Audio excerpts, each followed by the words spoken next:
আসসালামু আলাইকুম রহমতুল্লাহি আবরাকাতু। ভাইরা আমার, আজকে চলে আসলাম যশোর জেলা শার্শা থানা 5 নম্বর ওয়ার্ড রাউতপুর গ্রাম।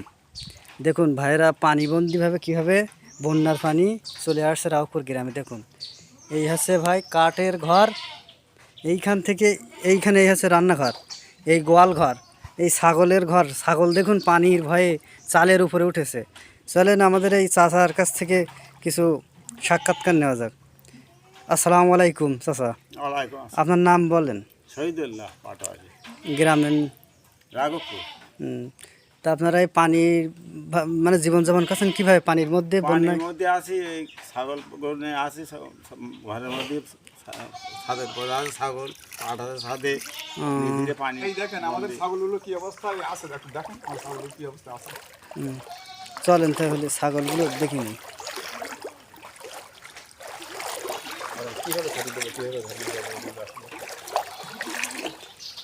চাচা, ছাগলকে খাওয়া দাওয়া দিচ্ছেন কি এখন? এই এই কল কেটে দিচ্ছি, এই গামলায় কেটে নিয়ে নৌকায় কিনে দিচ্ছি।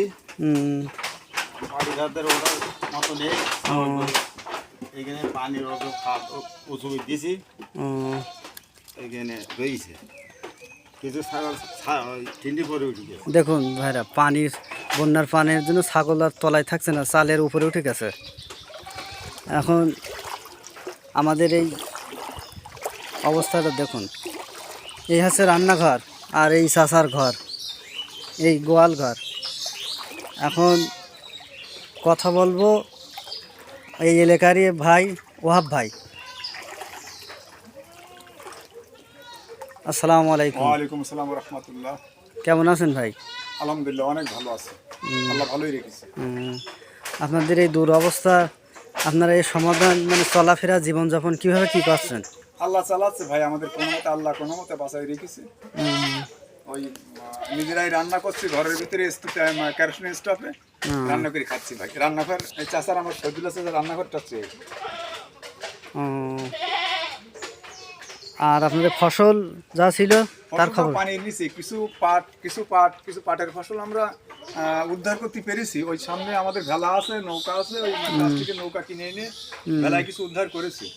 ওই এই অবস্থায় ওই যে পাটের মানে পাটখড়ি যেটা বলি, ওই সামনে আছে ওইগুলো, ওই পাটখড়ি কোনো মতে ওইগুলো ওই 10 কাঠা জমির পাটখড়ি, ওই কাঠা পাট উদ্ধার করতে পেরেছি। আর বাড়িতে যা বউ বাচ্চা ছিল, এই সদ্যুল্লাহ চাচার বউ বাচ্চাগুলো বাবার বাড়ি পাঠাইতেছে, কারণ ছোট ছোট বাচ্চা তো। এদিকে আসুন একটু দেখেন। এই যে মহিলারা কিভাবে বলো, মহিলারা কিভাবে এই গাছের নিচ দিয়ে বাথরুম, মানে টয়লেট বাথরুম এখানে বলেন, ছোট ছোট বাচ্চা কিভাবে এই টয়লেট বা বাথরুমে আসবে। দেখেন এই হচ্ছে আমাদের চাচার বাথরুম, এই বাথরুম, এখানে মহিলারা কিভাবে আসা যাবে। তাই এখন মানে ওনার দুটো বৌমা, 2 টাকাই বাপের বাড়িতে পাঠিয়ে দেওয়া হয়েছে। কারণ এই পানি যদি আল্লাহ একটু কমায়, হয়তো বা উনি ওনার বৌমাদের আনতে পারবেন আর কি। এই আর ঘরের ভিতরে ওই সাপগুলো ঘরের ভিতরে উঠছে, বাচ্চাকে চাই ভয় পাচ্ছে, বাচ্চাকে রাখতে পারছি না, মহিলারা ভয় পাচ্ছে, মহিলাদেরকে একটু দূরে পাঠিয়ে দেওয়া হয়েছে আর কি। তো ভাই, সরকার কোনো সাহায্য করেছে ভাই? আমরা এ পর্যন্ত তো ভাই কোনো কিছুই পাইনি, মানে সরকারি অনুদান বন্যায় আটকে গেছি আমরা, এ পর্যন্ত কোনো অনুদানই পাইনি, অবস্থায় আছে আর কি। এই কষ্টের ভিতরে আল্লাহ মনে করছি, আল্লাহর হয়তো বা এটা আমাদের জন্য সুখ, এই অবস্থায় আছি। তাহলে তো খুব কষ্টের মধ্যেই আছেন। হ্যাঁ আলহামদুলিল্লাহ, কষ্টের ভিতরে থেকে কষ্টকে সুখ অনুভব করছে, আর কি করবার। তাহলে আপনাদের এই প্লাবিত হয়েছে কত হেক্টর জমি বলতে পারবেন? এখন কোনো হেক্টর না, এখান থেকে কমপক্ষে 3 কিলো, কমপক্ষে 3 কিলো উত্তরে, 3 কিলো দক্ষিণে, দক্ষিণ সাইড 3 কিলো, 3 কিলোর ভিতরে সম্পূর্ণটাই পানি আর পানি। ঘের পুষ্করণী যা ছিল সব তো পানির নিচে। মানুষের লক্ষ লক্ষ টাকা মাছ শেষ, নেট দিয়ে কি মাছ রাখা যায় ভাই? আর বাড়ির অবস্থা দেখছেন তো, এই সে তো দেখলাম অবস্থায় আছি। এখন যদি সত্যিকার অর্থে বাংলাদেশে নির্বাচিত কোনো সরকার নেই, এখন শুনছি, বা আমরা তো লেখাপড়া ভাই ভালো জানি না, আর দায়িত্বশীল সরকার আছেন, উনি যদি আমাদের আমাদের কোনো সাহায্য সহযোগিতা করতেন, হয়তো বা বউ বাচ্চা নিয়ে কোনো মতে কাটাতে পারতাম। হুম, আপনাদের শুনছি একটা সুন্দর দল বলেন। আছে বাংলাদেশে, জামাত ইসলামী বাংলাদেশ। জামাত ইসলাম যদি একটু এগিয়ে আসতো তাহলে হয়তো বা আমরা একটু শান্তির মধ্যে দেখতে পেতাম। হুম, আমরা অনুরোধ করছি হুম, বাংলাদেশ জামাত ইসলাম যদি আমাদের নজর দেন, ওনারা যদি সরকার বর্তমান সরকারের কাছে কিছু দাবি করে কিছু নিতে পারেন, তাহলে আমরা হয়তো কিছুটা সুখী স্বাচ্ছন্দ্যে বসবাস করতে পারবো। হুম।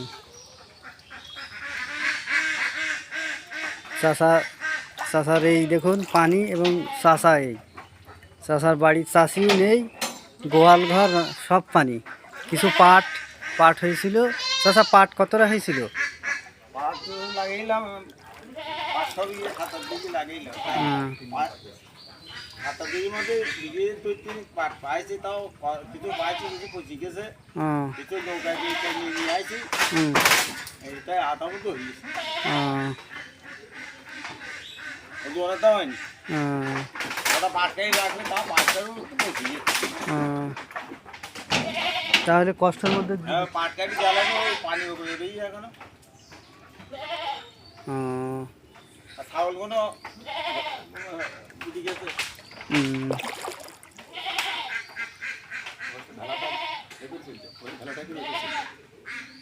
ভেলা। তাহলে ভাইয়েরা সামনের দিকে যাই, আমরা পানিবন্দী জীবনযাপন করছে আমার চাচারা, রাউতপুর গ্রামের বাসিন্দারা।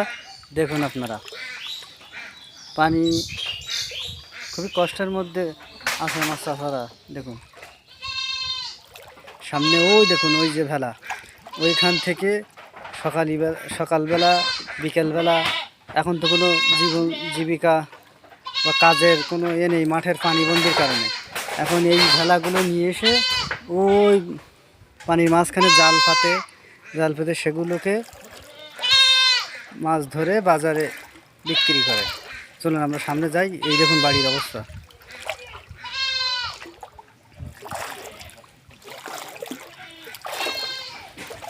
খুবই খারাপ অবস্থা।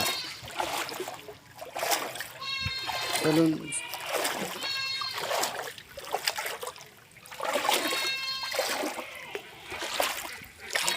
আমাদের এই বাড়ির পশ্চিম সাইড, হুম, এটা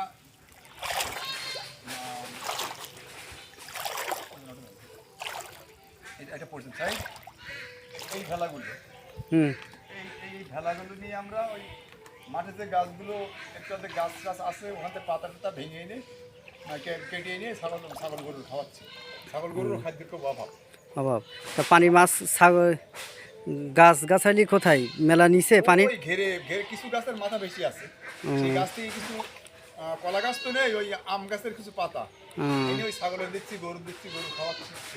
তা আপনাদের জীবিকা এখন কিসের উপর নির্ভর করছে? আমাদের জীবিকা এখন যে কয়টা চাল ছিল তো খাওয়া শেষ। হুম, এখন আর কি, এখন ওই মাছ টুকটাক যা বিলি মাছ ধরছি, বাজার দিয়ে একটু একদিন বিক্রি করছি, হুম, ওই 2-1 কেজি চাল এনে খাচ্ছি। হুম।